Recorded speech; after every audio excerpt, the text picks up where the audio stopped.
Республика бойынша қызмет көрсетіп отырған Қазақ Телеком компаниясының оңтүстікте 285 мың тұтынушысы бар. Бірақ алдағы уақытта бұл абоненттердің саны қысқаруы мүмкін. Себебі стационарлық телефонды ұялы байланыс ығыстыру бүкіл әлемде орын алып жатқан үрдіс.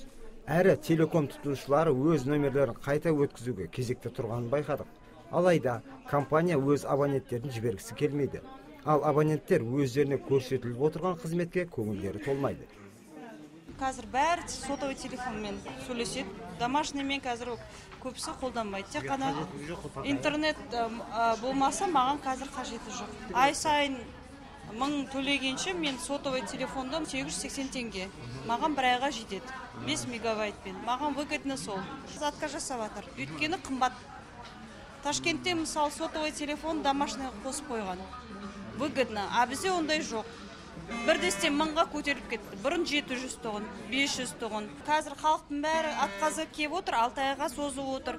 Халықтың көбісі атқа жасау үшін адамның бәрі өсіяқта отыр. Бірақ 2-ақ адам істеп отыр. 2-ақ адам істеп отыр. Соны көбейтпей ма деп отырық та, бәріміз жұмыстағы адамыз, сұранып келіп отырамыз. Кезекте көп отырғамыз. Ең бастысы, тұтынушыларға жақпай отырған нәрсе жүргізілген төлемнен 2-3% үстеменің ұсталуы.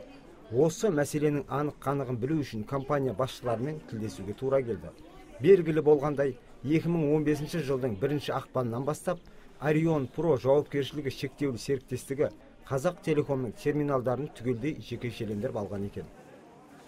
Учитывая специфику нашей деятельности, нашей компании, прием платежей не входит в нашу основную бизнес-функцию, поэтому было принято решение передать данную услугу в аутсорсинг. Біздің негізгі жүйемізге төлем қабылдау қызметі енбейтін болғандықтан, бұл қызмет түрін аутсорсиялық компанияға өткізгенбіз.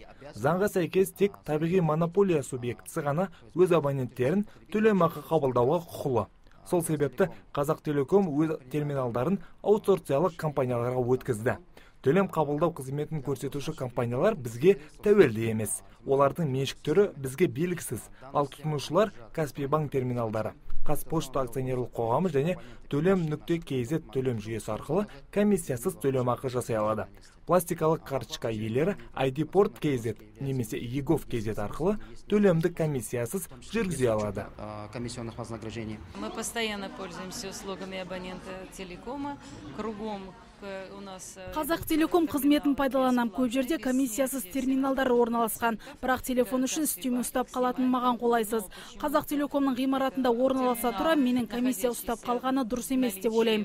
6000 теңге төлемін деп 120 теңгеден қағылдым. Өзім зейнеткермін, мен үшін әр теңгенің құны бар. Ай сайынға абоненттік төлем 1006 теңге құраса, менімен келіспей нөмір анықтау қызметін қосып қойған. Ол қызмет 100 теңге алады. Сенің телефонның аппаратында бұл функция жоқ болса да бәрібір төлейсің. Осындай жайттерден кейін ызаң келеді. Стационарлық телефонды өшіріп тастайын деген ой туып жүр. Себебі ұялы телефон қазір барлығында бар. Зейнеткерлер мен мүгедектерге жеңілдік жасамайтын болса, амал жоқ, ойымды іске асыруға тура келеді. Зейнеткерлердің қазіргі ойы осындай. Дегенмен, тұтынушылар компания тиімді шарттарды ұсынар деп үміттенеді. Қайрат Карибаев, Талғат Қырғызалиев, Сәкен Серқұл, ТВК телеарнасы.